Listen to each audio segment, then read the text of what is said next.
В этом видео мы рассказали, какие города у нас будут из Праги крупные. Давай скажем, из Молдовы, когда вы выезжаете, в принципе, откуда можно будет забрать пассажиров, какие-то города?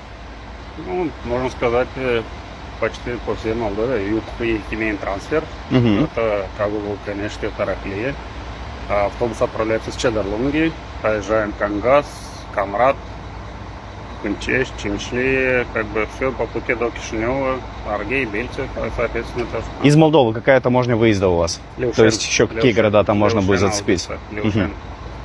Получается, в 11:30 вы выезжаете с Южного Да. и дальше уже едете на Леушены. В принципе, также маршрут тоже прописан на сайте. Можно посмотреть, если какой-то город попутно, это ваш город, то вы можете сообщить диспетчеру, что хотите поехать с нами, выйти в этом городе, и ребята обязательно вас заберут. Стоимость билета на рейс Кишинев-Прага всего лишь 80 евро.